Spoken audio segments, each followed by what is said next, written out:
एक होते हैं एक्टिव बच्चे जो बहुत मेहनत करते हैं, एक होते हैं आलसी बच्चे, है ना, लाइक नोबिताज, कि सब कुछ डोरेमोन करके दे दे, हम तो बस बैठ के एंजॉय करें उसके गैजेट से, है ना। ये जो हाथ टेढ़ा हो गया है ना, ये जो थोड़ा डिस्टर्ब हो गया है, ये है रूमेटॉइड अर्थराइटिस, रूमेटॉइड अर्थराइटिस, ठीक है।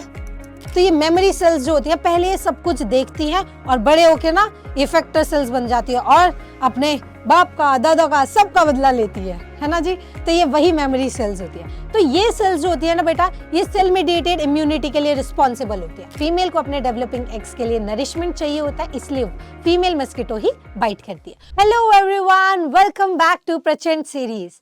आई होप आप सभी की तैयारी बहुत अच्छी चल रही होगी, बहुत शानदार तरीके से रिवीजन कर रहे हो।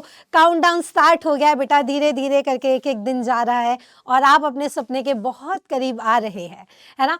तो चलिए बेटा, आज प्रैक्टिस करते हैं उस सपने के पास जाने के लिए, प्रैक्टिस करते हैं ह्यूमन हेल्थ एंड डिजीज के PYQs, ठीक है जी। चलिए देवी और सज्जनों, हमेशा की तरह, है ना ma'am, welcome to Prachand series with this beautiful question. पहला ही क्वेश्चन आपका बेटा 2024 का है, मैचिंग वाला क्वेश्चन है। और देखो, जो जिन चैप्टर्स में ना एग्जाम्पल्स बहुत होते हैं, जैसे इस चैप्टर में डिजीजेस हैं, बहुत सारे एग्जाम्पल्स हैं उनके, वेक्टर, पैथोजेंस, है ना। तो ऐसे वाले चैप्टर में से ना मैचिंग वाले क्वेश्चंस बहुत बनते हैं, है ना। तो इसमें भी मैचिंग वाले क्वेश्चंस बहुत है बेटा। तो पहला क्वेश्चन ही मैचिंग वाला है 2024 का बेटा। चलिए इसको सॉल्व करें, पहले खुद से सॉल्व करें, फिर इसका आंसर देखेंगे, ठीक है जी। हाँ जी, टाइफॉइड, टाइफॉइड किससे होता है बेटा? टाइफॉइड एक बैक्टीरियल डिजीज है ना। साल्मोनेला टाइफीम्यूरियम, टाइफॉइड मैरी, याद आ रहा है बेटा कुछ, है ना, मैरी मलून। चलिए जी, फिर दूसरा लेशमैनियासिस। अच्छा, अगर आपको लग रहा है ना कि आपको कोई नहीं आता है, तो ऐसे वाले क्वेश्चन से एलिमिनेशन बहुत प्यार से हो जाता है ना। 3 आते होंगे तो एक आराम से एलिमिनेट हो जाएगा। तो चलिए, leishmaniasis it's a protozoa. Ringworm fungal disease, है ना, किससे? फंगस से होती है। कौन सी? माइक्रोस्पोरम, ट्राइकोफाइटन, एपिडर्मोफाइटन, है ना जी। चलिए, फिलिरियासिस नीमेटोड। कौन सा नीमेटोड? रिंगवॉर्म, फिलिरियासिस, है ना, वर्म्स होते हैं, लिम्फेटिक सिस्टम को अफेक्ट करते हैं। तो इसका आंसर होगा बेटा, ए के सामने आ जाएगा आपका 4, बी के सामने आ जाएगा आपका 3, सी के सामने आ जाएगा आपका 1 और डी के सामने आ जाएगा बच्चा 2, ठीक है। 4 3 1 2, 4 3 1 2। बधाई हो बच्चों, पहला क्वेश्चन इसी के साथ मिलते हैं आपको +4। चलिए जी, बढ़ते हैं अगले प्रश्न की ओर। और अगेन अगला प्रश्न, मैंने बोला था मैचिंग वाले क्वेश्चंस बहुत आते हैं बच्चा, तो ये भी 2024 में मैचिंग वाला ही क्वेश्चन आया। एक पेपर में 2 क्वेश्चन मैचिंग वाले, है ना। अभी आगे और भी हैं, ठीक है। तो देखिए वापस से, कॉमन कोल्ड, कॉमन कोल्ड किससे होता है? वायरस से होता है, राइनो वायरस, है ना, राइनो वायरस से होता है। हीमेजोइन, याद रखो बेटा, मलेरिया, मलेरिया की लाइफ साइकिल के दौरान जब जो आपका पैथोजन है बेटा, ठीक है, प्लाज्मोडियम है, वो लिवर सेल को अफेक्ट करता है। लिवर सेल के बाद वो आरबीसी पे अटैक करता है और आरबीसी के अंदर बेटा, आपको पता है हमारी डिस्कॉइडल शेप ऑफ आरबीसी है, उसके अंदर हीमोग्लोबिन प्रेजेंट है। वो इस हीमोग्लोबिन को ब्रेक करता है और कन्वर्ट करता है एक केमिकल टॉक्सिक सब्सटेंस में, जिसको हीमोजोइन बोलते हैं, हीमोजोइन। और यही hemozoin is responsible for what? Chill and fever के लिए रिस्पॉन्सिबल होता है। याद करिए बच्चा, है ना। तो क्या होता है बेटा? प्लाज्मोडियम की वजह से, है ना, मलेरिया के अंदर होता है ये। विडाल टेस्ट किसकी वजह से है ये? साल्मोनेला टाइफीम्यूरियम जो टाइफॉइड कॉज करता है, उसके लिए टेस्ट होता है बेटा विडाल टेस्ट, है ना। फिर आता है allergy, exaggerated response of immune. क्या होता है? एलर्जी। एलर्जी किसकी वजह से है? डस्ट माइट की वजह से। अच्छा, एक क्लियर कर देती हूँ मैं चीज बेटा। देखो बच्चे ना क्या कंफ्यूज होते हैं पैथोजन में और एलर्जेंस में, है ना। देखो पैथोजन तो बेटा वो लिविंग ऑर्गेनिज्म हो गया जो आपकी बॉडी के अंदर बीमारी कॉज कर रहा है ना, वो वायरस, फंजाई, कुछ भी हो सकता है। लेकिन एलर्जन जो हो गया ना बेटा, ये एलर्जन ये कोई भी ऐसी चीज फॉरेन चीज हो सकती है जो हमारी बॉडी के अंदर हमारे इम्यून सिस्टम को ना एग्जैजरेटेड रिस्पॉन्स कराने के लिए मजबूर हो जाती है। कोई डस्ट पार्टिकल भी आ गया, अब वो डस्ट पार्टिकल पैथोजन नहीं है, वो हमारी बॉडी के अंदर बीमारी कॉज नहीं कर रहा, वो हमारी बॉडी के अंदर आ रहा है जिसकी वजह से हमारी इम्यूनिटी का एग्जैजरेटेड रिस्पॉन्स है। तो वो कुछ भी हो सकता है जिसकी वजह से हमारे इम्यून रिस्पॉन्स बहुत ज्यादा आ रहा है, एग्जैजरेटेड फॉर्म में आता है, उसको हम एलर्जन बोलते हैं। ठीक है, उसको हम एलर्जन बोलते हैं। और पैथोजन कौन हो गया बेटा? वो लिविंग ऑर्गेनिज्म जो आपकी बॉडी के अंदर बीमारी कॉज कर रहा है। ठीक है जी, तो ये क्लियर होना चाहिए। अब जैसे डस्ट माइट्स है ना, ये बॉडी के अंदर आएंगे तो हमारी बॉडी एग्जैजरेटेड रिस्पॉन्स देती है। ठीक है, उनको हम एलर्जेंस बोलते हैं। तो ये किसके लिए है? एलर्जी के लिए। तो चलिए बच्चा इसका आंसर निकालते हैं। ए के सामने आ जाएगा आपका 3, बी के सामने आ जाएगा बच्चा 1, सी के सामने आ जाएगा आपका 2, है ना। और एक सेकेंड, सी के सामने 2 आ गया, बी के सामने 1 आना है, हमने 2 लिख दिया था। बी के सामने आ जाएगा बच्चा 1, सी के सामने आ जाएगा 2 एंड डी के सामने आ जाएगा 4। 3 1 2 4, 3 1 2 4। ये लीजिए, बधाई हो बच्चा, आपको मिलते हैं +4, है ना। भर लो बाल्टियां बेटा। चलिए जी, बढ़ते हैं अगले प्रश्न की ओर। और अगेन मैचिंग वाला क्वेश्चन है। अब मैचिंग वाला क्वेश्चन भी ध्यान से करेंगे, ठीक है जी। चलिए, रिंग वॉर्म, अभी आपको पता है फंगस से होती है। Trichophyton, it's a fungus. ठीक है, filariasis, Wuchereria bancrofti, filarial worm, lymphatic system को अफेक्ट कर रहा था लोअर लिम्स के अंदर। याद करो बच्चों, मलेरिया, प्लाज्मोडियम वाइवेक्स। एक और मलेरिया है, मैलिग्नेंट मलेरिया, किसकी वजह से होता है? प्लाज्मोडियम फैल्सीपेरम की वजह से, है ना। बाकी चीजें भी याद करते हुए चलेंगे। निमोनिया, निमोनिया किससे कॉज होता है बेटा? Haemophilus influenza. और होता क्या है निमोनिया में? एल्वियोलाई के अंदर पानी भर जाता है। एल्वियोलाई क्या है बेटा? वो प्राइमरी साइट है जहाँ पे गैसेस एक्सचेंज होता है, और उसी के अंदर पानी भर गया तो सांस लेने में दिक्कत होएगी, है ना। तो चलिए, ए के सामने आ जाएगा 2, ए के सामने 2, बी के सामने आ जाएगा बच्चा 3, सी के सामने आ जाएगा बच्चा 4 एंड डी के सामने आ जाएगा बच्चा 1। ठीक है, 2 3 4 1, 2 3 4 1, ये रहा करेक्ट आंसर 2 3 4 1। और आपको मिलते हैं इसी के साथ +4। और बढ़ते हैं अगले प्रश्न की ओर। और अगेन मैचिंग वाला क्वेश्चन बेटा, है ना। मैचिंग वाले क्वेश्चंस बहुत आते हैं इस चैप्टर से। चलिए जी, list 1 and list 2। Typhoid, typhoid किससे होता है बेटा? Salmonella typhimurium. एलिफेंटियासिस किसकी वजह से होता है बेटा?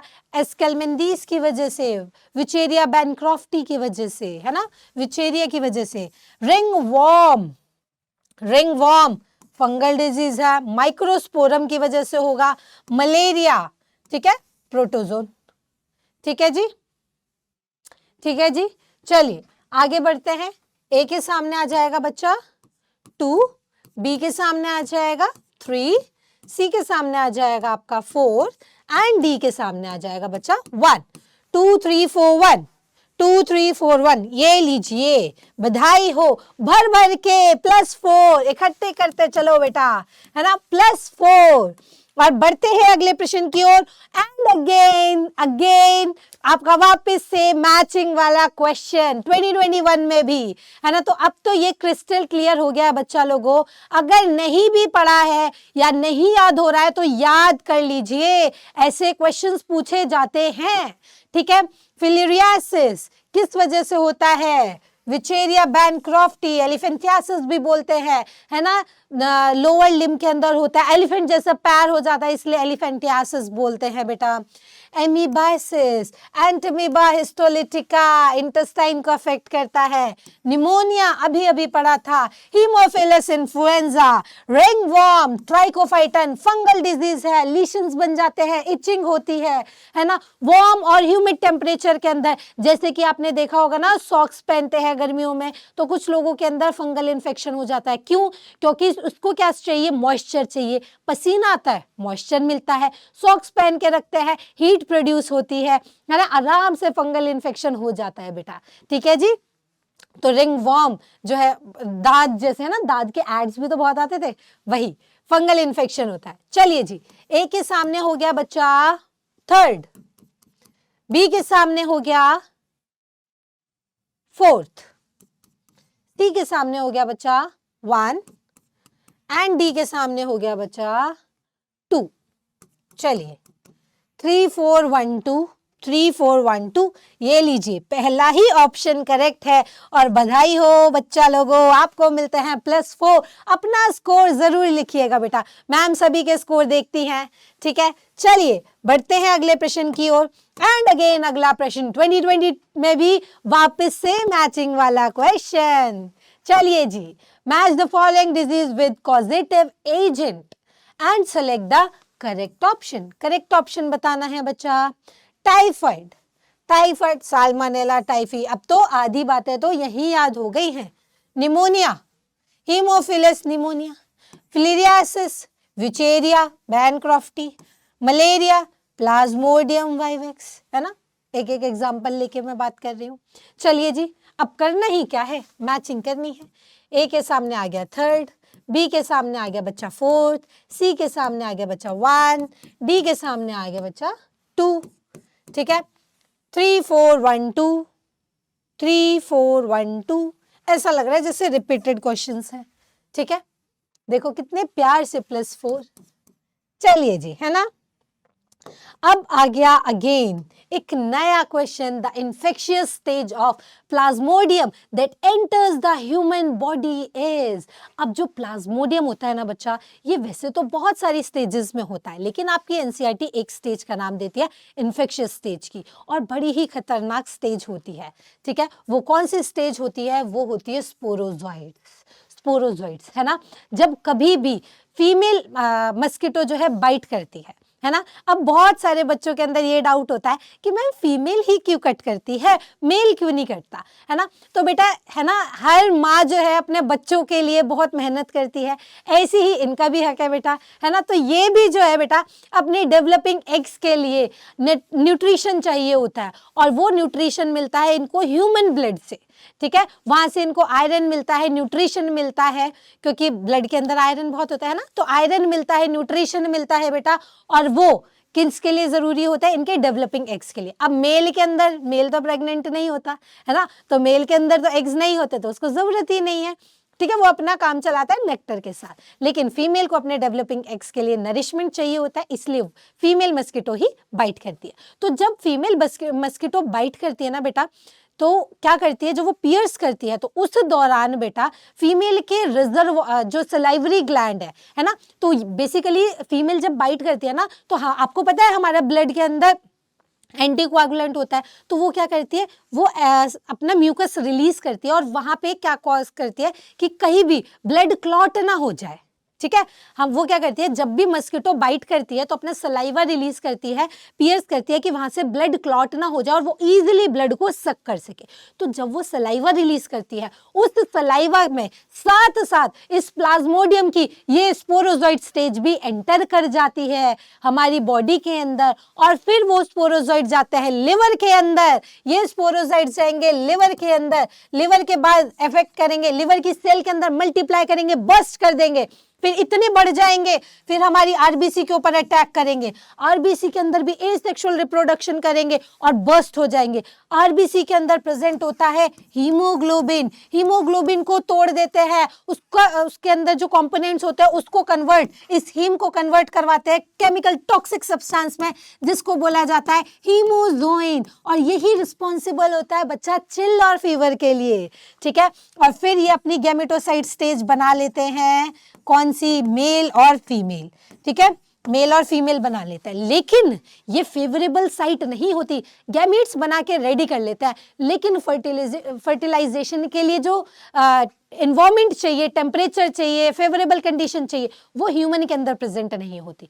तो जब मस्किटो बाइट करती है, उनके अंदर जाके फर्टिलाइजेशन होता है इनका, फिर फर्टिलाइजेशन होने के बाद ये गैमीट, यही फर्टिलाइजेशन होने के बाद ये स्टेजेस बनती हैं और कहाँ जाती हैं, सलाइवरी ग्लैंड के अंदर स्टोर होती हैं। कौन, स्पोरोजोइड्स, स्पोरोजोइड्स, है ना। यही स्पोरोजोइड्स जब वापस से किसी पर्सन को बाइट करते हैं, है ना, बाइट करते हैं और अपना सलाइवा रिलीज करते हैं, तो उसी सलाइवा के थ्रू ये बॉडी के अंदर एंटर करता है और इस तरीके से ये साइकिल कंप्लीट होती है ना। 2 होस्ट की जरूरत होती है, मतलब बेसिकली एक तो वो खुद और एक ह्यूमन, है ना। एक होस्ट की जरूरत होती है, बेसिकली ह्यूमन की जरूरत होती है ये साइकिल कंप्लीट करने के लिए, ठीक है जी।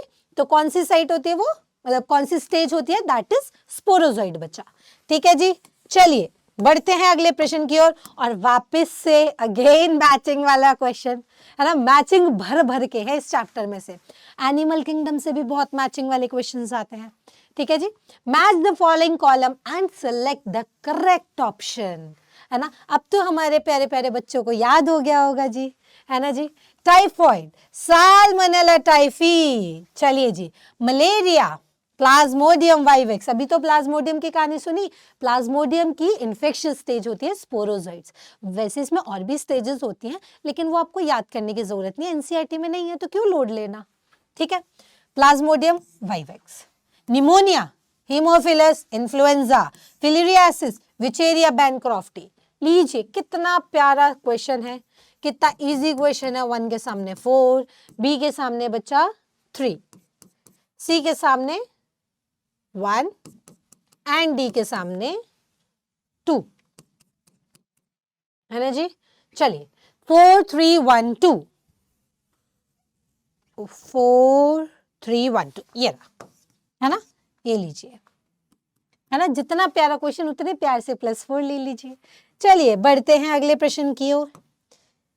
अगला प्रश्न, identify the correct pair represented the causative agent of typhoid fever and the confirmatory test of typhoid. ये तो सभी को पता है, कॉजेटिव एजेंट कौन है, साल्मोनेला टाइफीम्यूरियम, है ना, जो कि क्या एक तरीके का बैक्टीरिया है, तो ये बैक्टीरियल डिजीज है साल्मोनेला टाइफी। और इसका कंफर्मेटरी टेस्ट कौन सा है बच्चा, विडाल टेस्ट, है ना जी। चलिए तो ये तो नहीं है, ये भी नहीं है। अब यहाँ साल्मोनेला टाइफी, एंथ्रोन टेस्ट, ये कार्बोहाइड्रेट के टेस्ट होता है बेसिकली, है ना। और ये रहा विडाल टेस्ट। तो हमारा करेक्ट आंसर हो गया बच्चा ऑप्शन नंबर 4, ठीक है जी। चलिए बढ़ते हैं अगले प्रश्न की ओर। In which disease does mosquito transmit pathogen causative chronic inflammation of lymphatic vessels? ये बहुत अच्छा क्वेश्चन है, ठीक है। अभी अभी हमने पढ़ा था कि लोअर लिम्फेटिक सिस्टम में, लोअर बॉडी के जो लिम्फेटिक वेसल्स है उसके अंदर ये वर्म जाके बैठ जाता है, ठीक है। और क्या कॉज करा देता है बेटा, स्वेलिंग हो जाती है लोअर लिम्स में और बिल्कुल एलिफेंट जैसे पैर हो जाते हैं। और क्या बोलते हैं उस बीमारी को, एलिफेंटियासिस बोलते हैं, ठीक है जी, ठीक है जी। तो इसका करेक्ट आंसर क्या होगा बच्चा, ऑप्शन नंबर 1, ठीक है। देखो यहाँ पे लिख दिया ना इन्होंने लिम्फेटिक वेसल, तो यही था इस क्वेश्चन का बेसिकली हिंट, ठीक है। चलिए अगला क्वेश्चन आता है आपकी स्क्रीन पर। ये बहुत पुराना क्वेश्चन है, ठीक है। थोड़ा सा एक्स्ट्रा नॉलेज आप ले सकते हैं बस। The active form of Entamoeba histolytica feed upon, Entamoeba histolytica जो है बेटा, ठीक है, जिससे एमीबिक डिसेंट्री भी होती है ना, जिसे हम क्या बोलते हैं, एमीबिक डिसेंट्री, डिसेंट्री भी बोलते हैं और क्या बोलते हैं, एमीबाइसिस भी बोलते हैं, ठीक है। अब क्या होता है बेटा, इसके अंदर ये क्या करता है, जो लार्ज इंटेस्टाइन है उसको अफेक्ट करता है। लार्ज इंटेस्टाइन में जो कोलोन पार्ट होता है ना बेटा, उसकी म्यूकोसा और सब म्यूकोसा के अंदर जाता है, वहां पे इन्फेक्शन कॉज करता है। साथ ही साथ वहां की ब्लड वेसल्स के अंदर घुस के आरबीसी को भी डैमेज कर देता है, ठीक है। जिसकी वजह से जो स्टूल होता है ना, जो फीकल मैटर पास होता है, उसमें ब्लीडिंग होने लगती है, ब्लड निकलता है, वेसल्स को भी तो अफेक्ट कर रहा है। तो इन्होंने बोला जो इसका एक्टिव फॉर्म है बेटा, ठीक है, वो किसको अफेक्ट करता है, फूड एंड इंटेस्टाइन को, खाली ब्लड को, इराइथ्रोसाइट्स आरबीसी को, म्यूकोसा और सब म्यूकोसा ऑफ कोलोन को करता है बेटा, ठीक है। तभी तो इसको एमीबिक डिसेंट्री भी बोलते हैं बेटा। इनके स्टूल के अंदर ब्लड भी आने लगता है थोड़ा थोड़ा, ठीक है। ये थोड़ा सा एक्स्ट्रा ज्ञान हो गया था बच्चा। चलते हैं अगले प्रश्न की ओर। चलिए ये रहा अगला प्रश्न। Given below are 2 statements, statement 1 और स्टेटमेंट 2।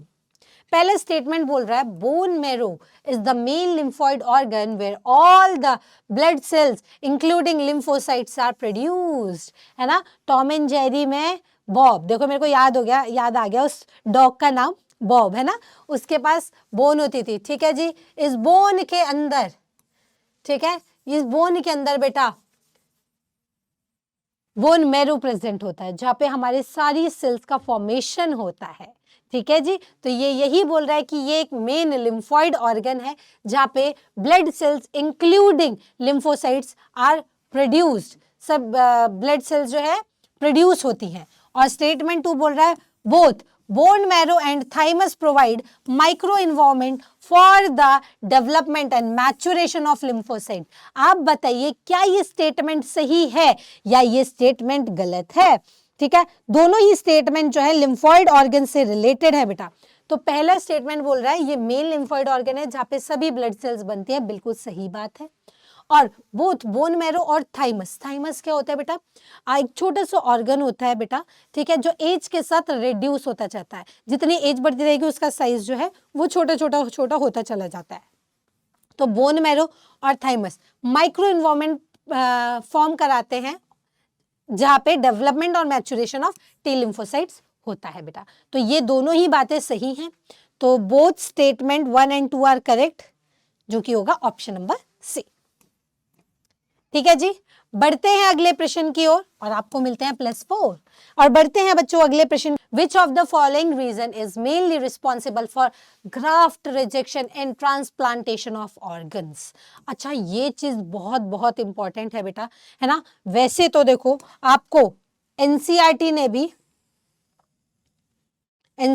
भी ये मेंशन है ना, ये एनसीईआरटी का पैराग्राफ है जहां पे लिखा हुआ है बेटा the cell mediated immune response is responsible for graft rejection, है ना। सेल मीडिएटेड इम्यूनिटी ही रिस्पॉन्सिबल होती है ग्राफ्ट रिजेक्शन के लिए। अब इसके बारे में थोड़ा सा जान लेते हैं बच्चा। क्वेश्चन ये रहा, ठीक है जी। अब अपना आंसर तो पता चल गया। अब देखो क्या होता है ना बेटा, जैसे हमारी बॉडी के अंदर एक खास क्वालिटी होती है कि वो अपनी सेल्स और फॉरेन सेल्स को डिफरेंशिएट कर पाती हैं, ठीक है। यानी हमारी सेल्स पता होगी, हमारी सेल्स को ये हमारी सेल्स है, हमारी सेल्स के ऊपर कुछ एंटीजेंस प्रेजेंट होते हैं जिनसे पता लगता है, एज अ मार्कर की तरह काम करते हैं, जिससे पता लगता है हमारी बॉडी की सेल्स है। इनके अलावा जो भी है वो फॉरेन है, उसे मारो, है ना, मार कटाई कर दो, ठीक है जी। तो ये काम जो होता है ना बेटा, ये बेसिकली करती है सेल मीडिएटेड इम्यूनिटी। अब हमारी लिम्फोसाइट जो है, हमारी जो लिम्फोसाइट होती है ना बच्चा, वो 2 होती हैं, है ना। लिम्फोसाइट्स, हमारी लिम्फोसाइट्स होती हैं बेटा 2 टाइप की, एक बी लिम्फोसाइट्स होती हैं, ठीक है जी, और एक होती हैं हमारी टी लिम्फोसाइट्स। टी लिम्फोसाइट्स, अब टी लिम्फोसाइट्स भी बहुत सारे टाइप की होती हैं, है ना। जैसे टी हेल्पर होती है, टी किलर होती है, टी सप्रेसर होती है, टी मेमोरी होती है। बी लिम्फोसाइट की बात करें तो प्लाज्मा सेल्स होती हैं, मेमोरी सेल्स होती हैं, ठीक है। अब जो प्लाज्मा सेल्स होती हैं ये क्या बनाती है बेटा, बी लिम्फोसाइट्स बनाती हैं आपकी एंटीबॉडीज, है ना, एंटीबॉडीज बनाती है। जैसे वो गाना सुना होगा, दे दे प्यार दे, है ना। तो हमें प्यार देनी, हमें गाना बनाना है अपना ह्यूमरल इम्यूनिटी के लिए, कौन सा, गम दे, तो गम दे, ठीक है जी। तो आईजी का मतलब है इम्यूनोग्लोबिन, है ना, IgG, IgA, IgM, IgD, IgE, ठीक है। और ये बनाती है humoral immunity,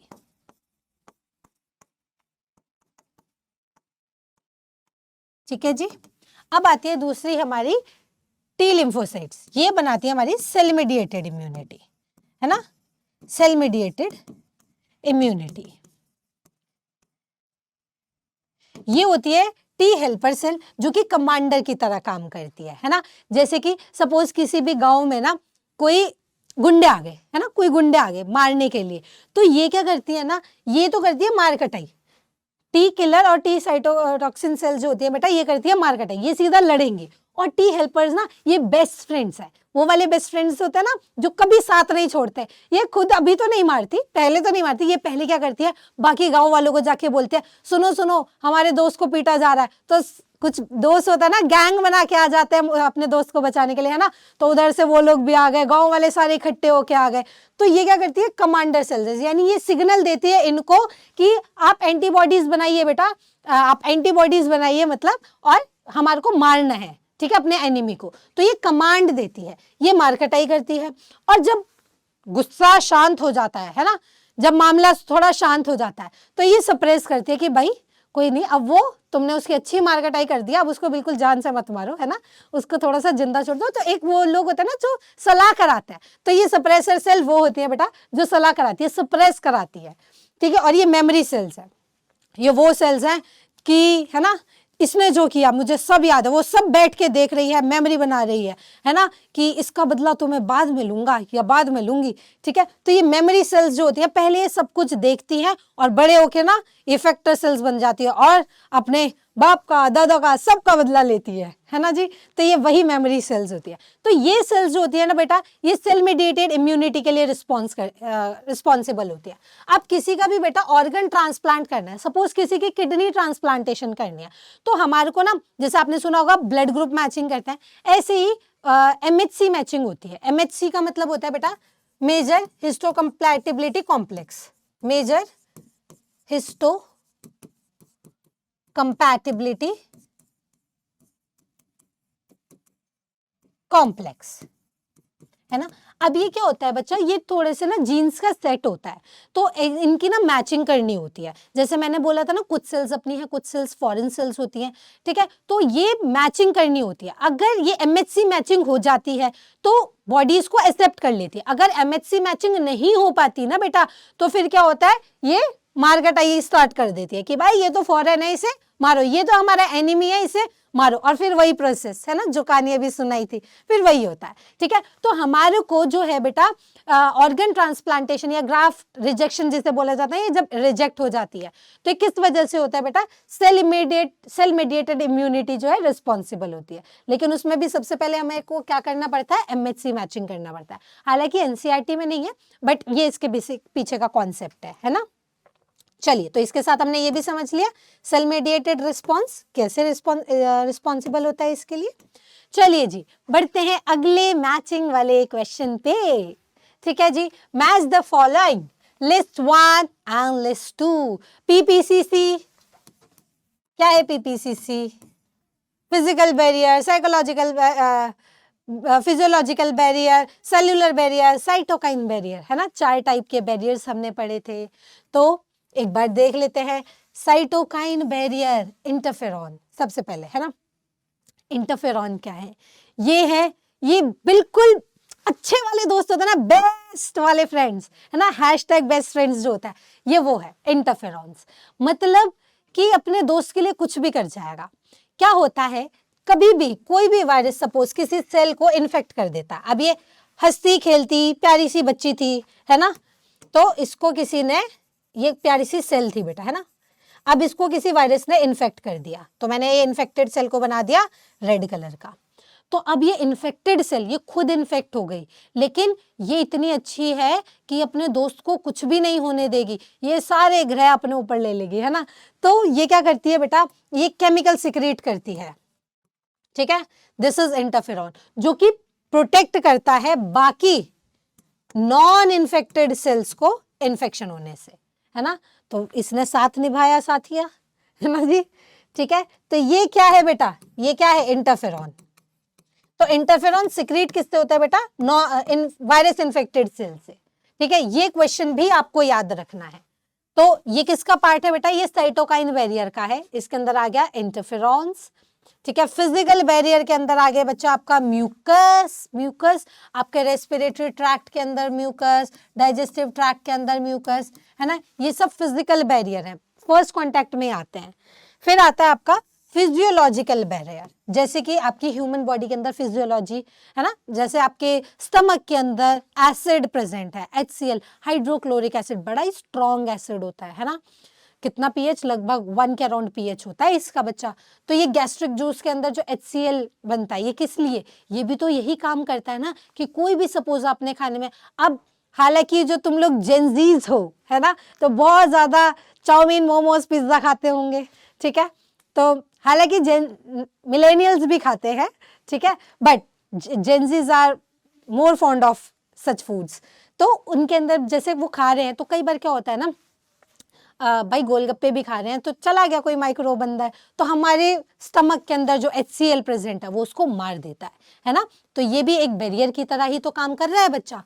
cellular barrier, neutrophils है ना, फैगोसाइटोसिस करती है, फैगोसाइटिक नेचर की होती है, यानी मार के खा जाती है ना। न्यूट्रोफिल्स हो गई आपकी, मोनोसाइट सेल्स हो गई, ठीक है जी। साथ साथ सारी चीजों को ना जहां जहां पे आ रहा है उसको याद करते चलो, रिवीजन करना ही अपना मेन कंसर्न है, ठीक है जी। चलिए, ए के सामने आ गया बच्चा 3, बी के सामने आ गया जी 1, सी के सामने आ गया बच्चा 2, डी के सामने आ गया जी 4, है ना, डी के सामने 4, 3 1 2 4, 3 1 2 4, लो जी आ गया 3 1 2 4, है ना।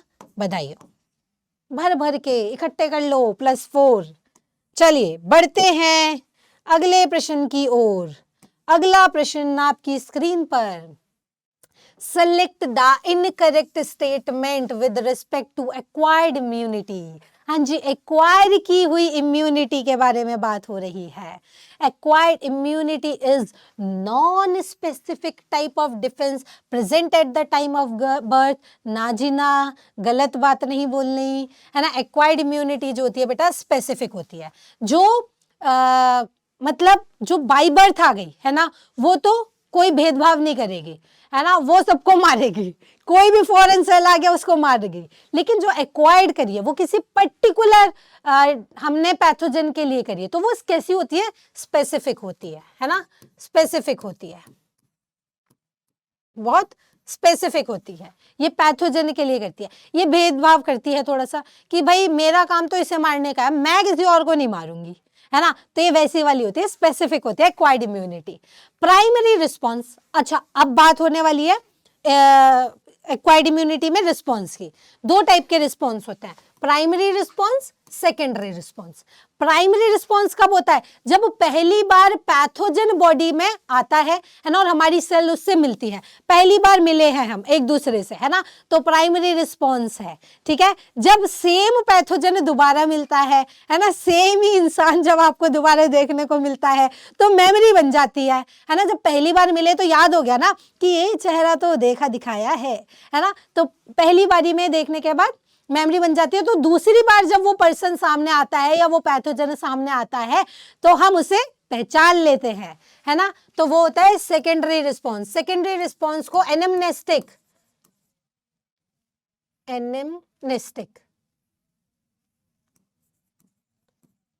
रिस्पॉन्स भी बोलते हैं,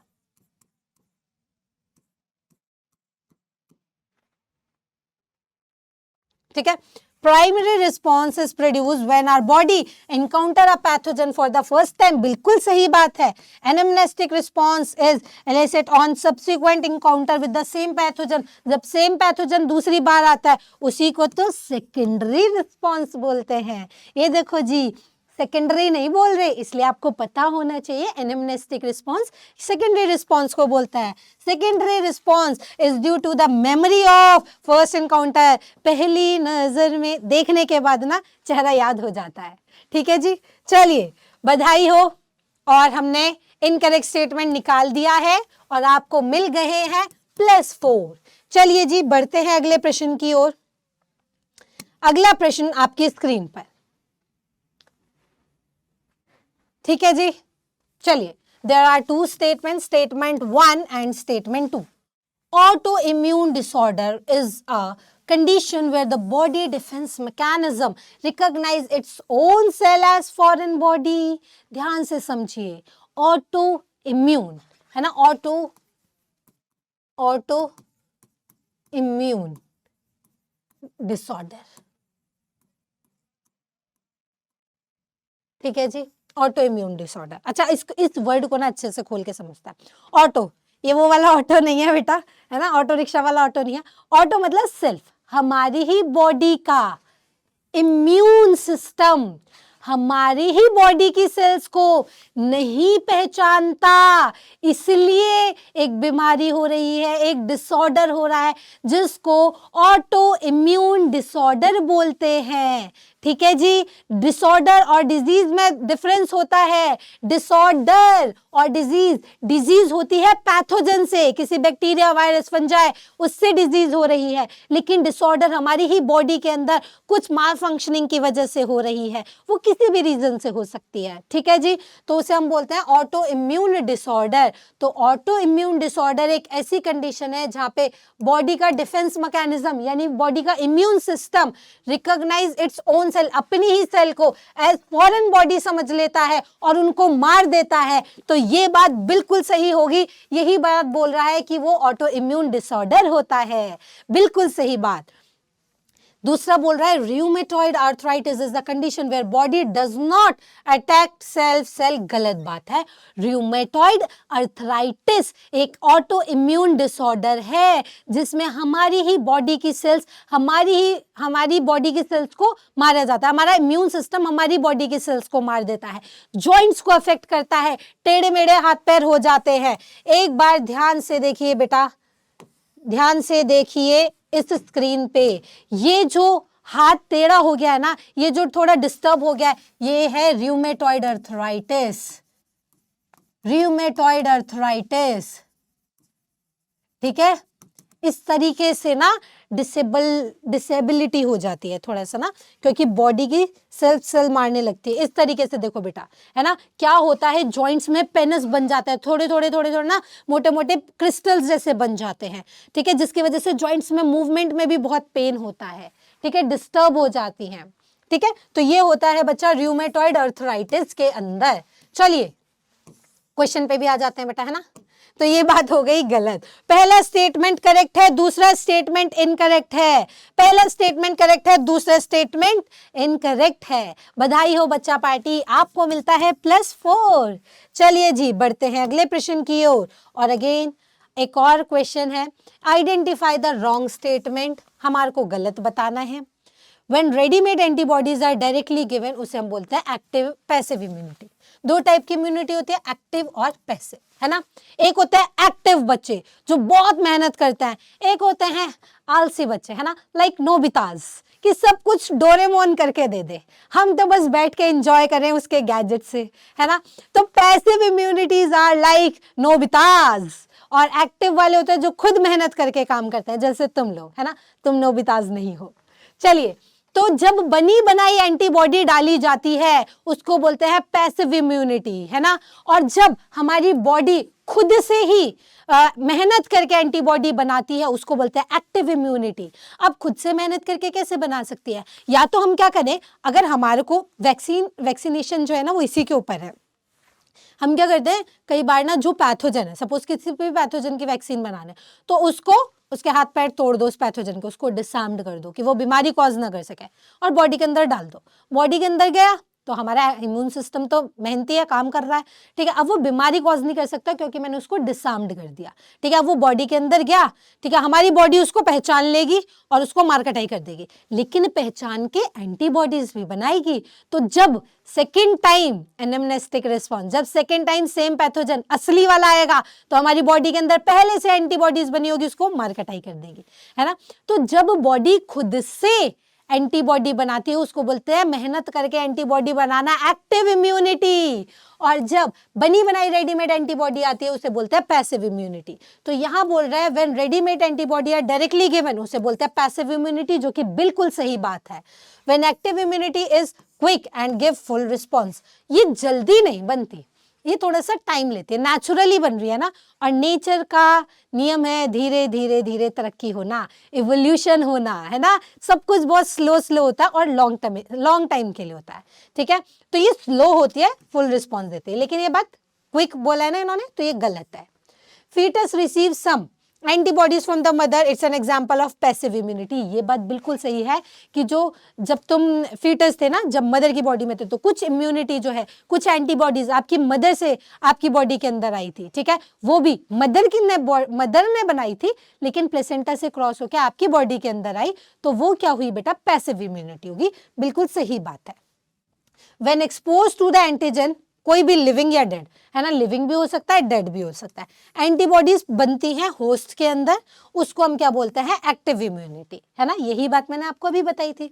तो ये बात सही हो गई। हमें क्या पूछा है, रॉन्ग स्टेटमेंट, तो रॉन्ग स्टेटमेंट हो गया ऑप्शन नंबर 2। चलिए जी बढ़ते हैं अगले प्रश्न की ओर, और ये रहा अगला प्रश्न, वही question. The yellowish fluid colostrum secreted by the mammary gland of the mother during the initial days of lactation has abundant antibody IgA to protect the infant. This type of immunity is, जब mother pregnancy के बाद, ठीक है, baby को breast feed करती है, milk पिलाती है, तो वो जो फर्स्ट मिल्क होता है during the initial days of lactation, उसको बोलते हैं कोलेस्ट्रम। और कैसा होता है, येलोइश कलर का फ्लूइड होता है, ठीक है जी, और उसके अंदर भर भर के IgA होती है ना, IG मतलब इम्यूनोग्लोबिन ए, है ना, एंटीबॉडी ए होती है। तो मदर ने बनाई, मिल्क के थ्रू बच्चे को दे दी, तो बनी बनाई एंटीबॉडी आई है ना, तो कैसी हो गई, पैसिव इम्यूनिटी हो गई। कैसी हो गई बच्चा, पैसिव इम्यूनिटी हो गई। ठीक है जी, कितना प्यारा और इजी क्वेश्चन था। चलिए बढ़ते हैं अगले प्रश्न की ओर। अगेन रिपीटेड क्वेश्चन है ना, 2019 में पूछा गया है। Colostrum, the yellowish fluid secreted by the mother during the initial days of lactation, is very essential to impart immunity to the newborn infant because it contains IgA, immunoglobulin A. अभी अभी पढ़ के आया, ठीक है जी, तो सही बात हो गई ऑप्शन नंबर 4, और आपको मिलते हैं +4। चलिए अब देखो 2019 में ये वाला क्वेश्चन वापस आ गया।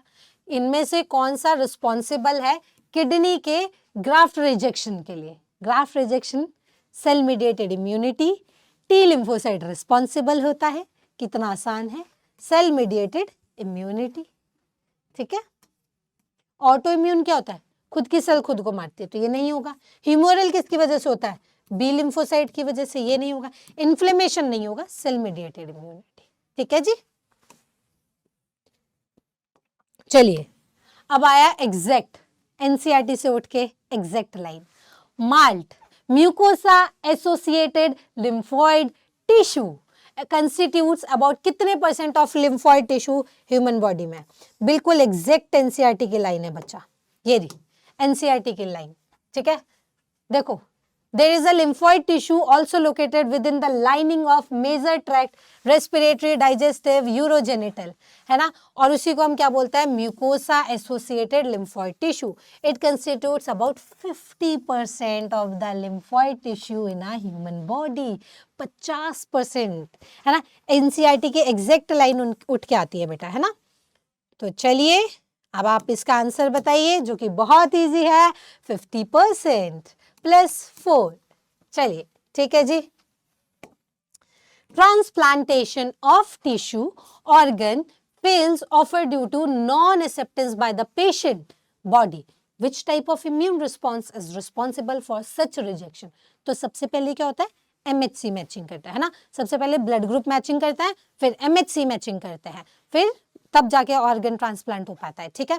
तो अगर MHC मैचिंग नहीं हुई तो कौन एक्टिवेट होगा, सेल मीडिएटेड इम्यूनिटी रिजेक्ट कर देते हैं, है ना, मार कटाई हो जाती है, ठीक है जी। तो क्या है इसका आंसर, ये रहा ऑप्शन नंबर 2। वही क्वेश्चन घूम घूम के, लैंग्वेज चेंज कर करके आ वही रहा है, ठीक है। चलिए जी, अगेन 2016 में भी यही क्वेश्चन। हायर वर्टिब्रेट्स के अंदर immune system easily self cell और नॉन सेल्फ सेल को डिस्टिंग्विश कर सकता है। अगर ये प्रॉब्लम जेनेटिक एबनॉर्मेलिटी की वजह से लॉस्ट हो जाती है और हमारी ही सेल खुद की सेल्स को अटैक करती है, तो इससे क्या होता है, इससे होता है ऑटो इम्यून डिसऑर्डर, ठीक है जी। चलिए बढ़ते हैं आगे। Which of the following immunoglobulin does constitute the largest percentage in human milk? Human milk के अंदर कौन सा सबसे ज्यादा होता है, IgA, ठीक है, IgA, इम्यूनोग्लोबिन A, ठीक है जी। चलिए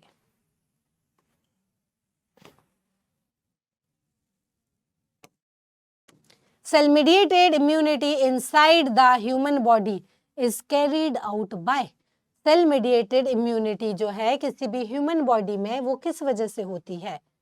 टी लिम्फोसाइट्स। अभी अभी पढ़ के आए हैं टी लिम्फोसाइट्स, है ना, बहुत इजी है। इराइथ्रोसाइट्स क्या हो गया बच्चा? आरबीसी, इसकी वजह से नहीं होता। बी लिम्फोसाइट की वजह से ह्यूमरल इम्यूनिटी होता है। थ्रोम्बोसाइट्स क्या होती हैं? प्लेटलेट्स। ठीक है, तो करेक्ट आंसर हो गया ऑप्शन नंबर 2। ठीक है जी, आपको मिलते हैं +4 और बढ़ते हैं अगले प्रश्न की ओर। अगला प्रश्न, इनमें से कौन सा blood corpuscles the HIV undergoes replication and produce progeny virus? Now ध्यान से देखेंगे, इओसिनोफिल्स क्या है? WBCs। ठीक है, T helper cell, B lymphocyte या फिर बेसोफिल सेल्स। ठीक है, बेसोफिल सेल्स भी WBC है। अब थोड़ा सा ध्यान से देखेंगे, यहाँ बात हो रही है HIV वायरस की, है ना, HIV वायरस की। इसके अंदर क्या होता है? RNA, है ना। क्या कॉज कर रहा है? HIV AIDS. तो याद रखो, एक्वायर्ड इम्यूनोडेफिशिएंसी सिंड्रोम, यानी इसके अंदर क्या होता है बेटा? ये हमारे इम्यून सिस्टम को अफेक्ट करता है। ठीक है, इम्यून सिस्टम को अफेक्ट करता है। ये ढूंढता है बेटा CD4 सेल्स को। ठीक है, CD4 सेल्स को, जो हमारी मैक्रोफेजेस होती हैं और हमारी जो टी हेल्पर सेल्स होती है बेटा, इनके ऊपर होता है CD4 रिसेप्टर। ये इनको अटैक करती हैं। ठीक है, इन्हीं को अटैक करती है, इनके अंदर ही अपनी प्रोजेनी बनाती हैं। ठीक है, अपनी प्रोजेनी बनाएंगी, रिलीज कर देंगी और इन सेल्स को मार देंगी। ठीक है, इन सेल्स को मार देंगी, हमारे इम्यून सिस्टम को ही कम सप्रेस कर देंगे। और टी हेल्पर सेल्स तो बहुत रिस्पॉन्सिबल होती हैं, कमांडर सेल्स होती हैं। ठीक है, तो ये इनको मारने लगती है, धीरे धीरे इम्यूनिटी जो है कम होने लगती है। ठीक है जी, तो इसलिए किसको अटैक करती है बेटा? टी हेल्पर सेल्स को अटैक करती हैं। ठीक है, या पे टी हेल्पर बोल लो या फिर दूसरा ऑप्शन हो सकता था या मैक्रोफेजेस, क्योंकि वो भी CD4 रिसेप्टर्स प्रेजेंट होते हैं उनके ऊपर भी। ठीक है जी, दो टाइप के होते हैं, CD4 CD8। ठीक है, तो टी हेल्पर और मैक्रोफेजेस को इसलिए अटैक करती है क्योंकि इनका टारगेट होता है CD4 सेल्स को पहले मारना। CD4 सेल्स रिसेप्टर्स वाली सेल्स। चलिए, which of the following statements is not true for cancer cell in relation to mutation? इनमें से कौन सा स्टेटमेंट करेक्ट नहीं है? Not true. Mutation in protooncogenes accelerates the cell cycle. अब देखो होता क्या है, कैंसर है क्या? एक नॉर्मल सेल डिवाइड करती है, रुक जाती है। ठीक है, लेकिन कैंसर के अंदर कोई भी सेल डिवाइड करती है ना, करती रहती है, लेकिन वो रुकती नहीं है, वो करती ही रहती है और वो सेल का गुच्छा बना देती है, ट्यूमर बना देती है। ट्यूमर भी दो टाइप के होते हैं, वो बिनाइन ट्यूमर होते हैं जो एक ही जगह पे लोकेटेड होते हैं, और मैलिग्नेंट होते हैं जो एक जगह से दूसरी जगह भी फैलते चले जाते हैं। ठीक है, जो कि ज्यादा हार्मफुल होते हैं। अब बात करते हैं से बॉडी के अंदर प्रोटो ऑन्कोजिन सेल्स प्रेजेंट होते हैं, लेकिन जब म्यूटेशन होता है बेटा तो ये क्या कन्वर्ट होते हैं ऑन्कोजीन्स में, और ये सेल साइकिल को एक्सेलरेट करा देते हैं। यानी सेल साइकिल होती रहती है, डिवीजन होता रहता है और बहुत सारी नई सेल्स बनती है। यही तो क्या होता है? कैंसर। ठीक है जी, तो ये हो जाता है, बिल्कुल सही बात है। ठीक है, चलिए, म्यूटेशन डिस्ट्रॉय टीलोमरेज इनहिबिटर। अब टीलोमरेज इनहिबिटर क्या है बेटा? एक सेकेंड, पानी पी ले मैम।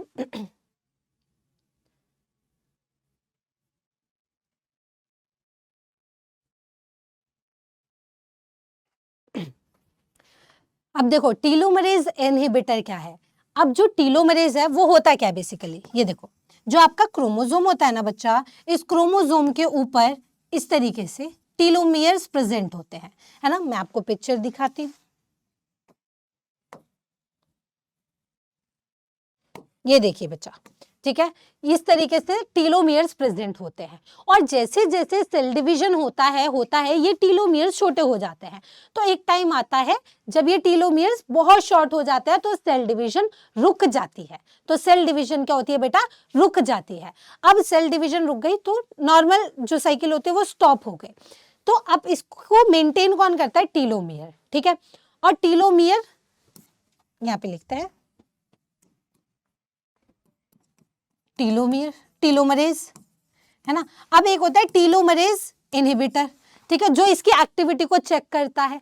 तो टीलोमरेज इनहिबिटर जब डैमेज हो जाएगा तो टीलोमरेज की एक्टिविटी बढ़ जाएगी। टीलोमरेज एक्टिविटी बढ़ जाएगी तो क्या होगा, ये टीलोमियर की शॉर्टनिंग नहीं होगी, क्योंकि टीलोमरेज का काम क्या है, इसको चेक करना, है ना।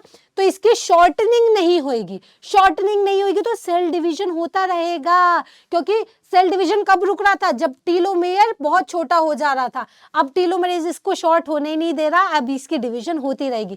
क्या कॉज करेगा, कैंसर कॉज करेगा, ठीक है जी, कैंसर कॉज करेगा बच्चा। चलिए, ठीक है, तो ये बात भी सही हो गई। Mutation inactivate the cell control, cell control जो नॉर्मल प्रॉपर्टी होती है ना, कि सेल डिवीजन होता है, सेल साइकिल होती है, फिर रुकती है, तो ये क्या करता है, उसको इनएक्टिवेट कर देता है। यानी जो सेल साइकिल रुक जाती है ना एक समय के बाद, उसको रोक देता है। यानी वो रुक गई तो सेल साइकिल होती रहेगी, होती रहेगी, होती रहेगी, होती रहेगी, है ना। सेल कंट्रोल खत्म कर देता है, तो सेल साइकिल रिपीटिवली होती रहती है, सेल ग्रोथ होती रहती है, ट्यूमर्स बनते रहते हैं, ठीक है। Mutation inhibit the production of telomerase, इसको इनहिबिट नहीं करता, इसको डिस्ट्रॉय करता है, जिसकी वजह से इसकी एक्टिविटी तो बढ़ जाती है। टीलोमरेज की एक्टिविटी बढ़ेगी तो टीलोमियर शॉर्ट नहीं होगा, टीलोमियर शॉर्ट नहीं होगा तो सेल साइकिल होती रहेगी, सेल साइकिल होती रहेगी, अनकंट्रोल्ड डिवीजन होगा, अनकंट्रोल्ड डिवीजन होगा तो सेल बढ़ती रहेंगी, ट्यूमर्स बनेगा, वही तो कैंसर है, ठीक है। तो इसलिए करेक्ट आंसर हो गया इसका ऑप्शन नंबर 4, ठीक है जी। चलिए बढ़ते हैं अगले प्रश्न की ओर। अगला प्रश्न बच्चा आपकी स्क्रीन पर मैचिंग वाला क्वेश्चन है, सिंपल क्वेश्चन है, इजीली कर सकते हो, ठीक है। 2024 का क्वेश्चन है। कोकेन, कोकेन को क्या बोलते हैं, कोका, है ना, हाय नहीं तेरा कोका, वो वाला कोका नहीं है बेटा, ठीक है। कोकेन, कोक, क्रैक, है ना। इराइथ्रोजाइलम कोका से निकलता है, ठीक है, तो इराइथ्रोजाइलम कोका हो गया इसका। हीरोइन, हीरोइन को ही हम क्या बोलते हैं बेटा, ये वो हीरोइन नहीं है कैटरीना कैफ या दीपिका पादुकोण, नहीं बेटा, ये है मॉर्फिन की केमिकल फॉर्म, है ना, तो इसको हम बोलेंगे हीरोइन, या फिर हम इसको स्मैक भी बोल सकते हैं बेटा, ठीक है। डाइएसिटाइलेशन ऑफ मॉर्फिन से क्या बनता है, हीरोइन। तो किससे बन रही है ये बेटा, पैपेवर सोमनीफेरम, पैपेवर सोमनीफेरम से निकल रहा है लेटेक्स जो है मॉर्फिन, मॉर्फिन का एसिटाइलेशन कर रहे हैं तो क्या बन रहा है, हीरोइन या फिर स्मैक, ठीक है।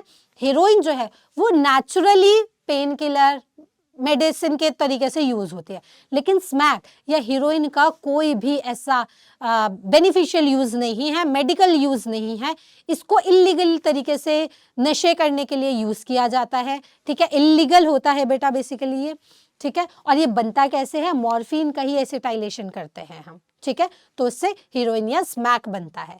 तो उस पॉपी प्लांट का नाम क्या है, पैपेवर सोमनीफेरम, जिससे वो मॉर्फिन निकल रही थी और उसके केमिकल सिंथेसिस के बाद क्या बना, heroine. Morphine effective sedative in surgery, है ना, एज अ पेन किलर का काम करती है, ठीक है। और मेरियोना कैनाबिनिस सटाइवा, कैनाबिनिस सटाइवा के ही जो फ्लोरेसेंस होती हैं, टॉप लीव्स वगैरह, इनसे क्या बनती है, चरस, हशीश, गांजा, मेरियोना, ठीक है, ये सब इन्हीं से बनती हैं। तो चलिए जी बच्चा मार्क कर लेते हैं, मार्क कर लेते हैं। ए के सामने आ गया बच्चा थर्ड, बी के सामने आ गया फोर्थ, सी के सामने आ गया बच्चा 1 और डी के सामने आ गया बच्चा 2, ठीक है, 3 4 1 2, 3 4 1 2, ये लीजिए, बधाई हो, ठीक है। बढ़ते हैं अगले प्रश्न की ओर, पहले आपको +4 दे देते हैं, फिर बढ़ते हैं अगले प्रश्न की ओर।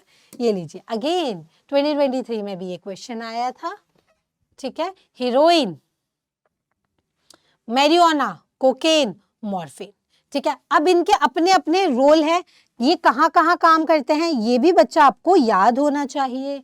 जैसे हीरोइन क्या करती है, slow down the body function.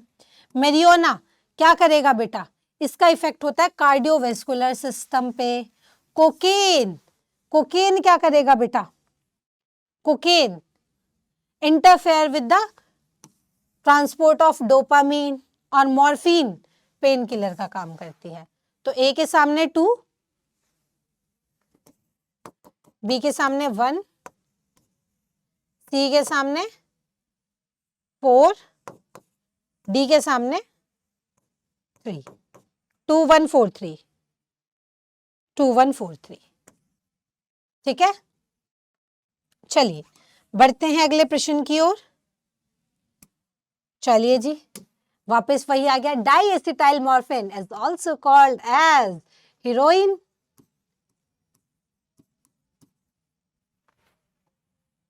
Spelling अलग लिखती है ना, हीरोइन या फिर स्मैक। ठीक है जी बच्चा, चलो डाइएसिटाइल morphine is also called smack. ठीक है, ये तो आपकी क्या होगी, कोकेन हो गई। बार्बिचुरेट और एम्फेटामिन्स, ये भी हेलुसिनेशंस वगैरह करवाते हैं ना। Drug called heroine is synthesis by acetylation of morphine. Simple question, अभी अभी पढ़ के आए हैं बच्चा, है ना। चलिए, the part of poppy plant, poppy plant का नाम क्या है, Papaver somniferum, is used to obtain the drug smack, है ना। एसिटाइलेशन जब हम कर रहे हैं तो कौन से पार्ट से, which part of poppy plant is used to obtain the drug. अब देखो क्या होता है, पहले ना मॉर्फिन में से लेटेक्स निकलता है। मैं आपको दिखाती हूँ क्या होता है लेटेक्स। देखो इस तरीके से ना, ये जो लेटेक्स निकल रहा है वाइट वाइट कलर का, है ना, ये लेटेक्स निकलता है। ठीक है, मॉर्फिन को फिर क्या किया जाता है, डाइएसिटाइलेशन करेंगे, क्या बनेगा, स्मैक या हीरोइन, है ना, जिसको इजीली इसकी स्मगलिंग वगैरह करते हैं। मूवीज में देखा होगा ना, साउथ इंडियन मूवीज में जैसे दिखाया जाता है, या बॉलीवुड में भी तो दिखाते हैं ना, मूवी में स्मैक या हीरोइन का यूज हो रहा है, तो वो क्या है, डाइएसिटाइलेशन ऑफ मॉर्फिन। ठीक है, इसी का ही केमिकल सिंथेसिस। मॉर्फिन नेचुरल है, ठीक है, सिंथेटिक फॉर्म, केमिकल फॉर्म है हीरोइन या फिर स्मैक। ठीक है, तो ये किससे बन रहा है बच्चा, लेटेक्स से। ठीक है, लेटेक्स। चलिए, और हमारा आखिरी question, which is the particular type of drug that is obtained from the plant whose one flowering branch is shown below। इनमें से कौन सा particular type of drug obtain किया जाता है जिस प्लांट की हमने एक ब्रांच लाके आपको दिखाई है। ठीक है जी, तो बताइए बेटा, ये किसकी ब्रांच है बेटा, ये है दतूरा। और दतूरा क्या कॉज करता है, हेलुसिनेशंस, है ना। अच्छा, 2 वर्ड्स होते हैं, एक होता है यूफोरिया, ये भी एक वर्ड आता है, एक होता है हेलुसिनेशंस, है ना। हेलुसिनेशंस आप वैसे समझ सकते हो, किसी ने विवाह मूवी देखी हो तो, शाहिद कपूर की, है ना, विवाह मूवी में उसको, उसकी शादी होने वाली है तो उसको हर जगह वही अपनी फियांसे दिखती है। तो यानी हेलुसिनेशंस का मतलब होता है जो नहीं है वो भी दिख रहा है, अनजान सी, मतलब कोई म्यूजिक नहीं बज रहा लेकिन उस पर्सन के माइंड में, उसको कान में म्यूजिक सुनाई देता है। ठीक है, तो इस तरीके के कुछ कुछ रिएक्शंस देखने को मिलते हैं। एक सेकेंड, हाँ हाँ हो जाएगा, है ना। तो डिस्टॉर्शन होता है, उसमें क्या होता है कि जैसे जो नहीं भी है वो भी दिखाई दे रहा है, अजीब अजीब आवाजें सुनाई दे रही हैं, तो इसको हम हेलुसिनेशन होता है। विजुअल हेलुसिनेशंस होता है, विजुअल डिस्टॉर्शन होते हैं, ऑडियल डिस्टॉर्शंस होते हैं, मतलब जो नहीं है वो भी सुनाई दे रहा है ना, अलग सी इमेजेस दिखाई देने लगती हैं, तो ये हेलुसिनेशंस होते हैं। यूफोरिया होता है, एक बहुत हैप्पी फीलिंग महसूस होती है ना, और वो हैप्पी फीलिंग जो होती है ना बेटा, ये यूफोरिया की वजह से ही ड्रग एडिक्टेड होते हैं लोग, है ना, कि हैप्पी फीलिंग होती है। सपोज स्ट्रेस हो रहा है, हमने ड्रग ले ली, उससे यूफोरिया फीलिंग, हैप्पीनेस वाली फीलिंग हो रही है। ठीक है, तो उससे क्या हो गया, इंसान थोड़ी देर के लिए स्केप आउट हो गया उस टेंस्ड कंडीशन से, जिसकी वजह से लोग एडिक्टिव हो जाते हैं। ठीक है, तो आप बताइए अब इन ऑप्शन में से कौन सा ऑप्शन करेक्ट है हमारे इस वाले पार्ट के लिए। ठीक है जी, क्या इसे ये पेन किलर है, क्या ये हैलुसिनेशन कॉज करता है।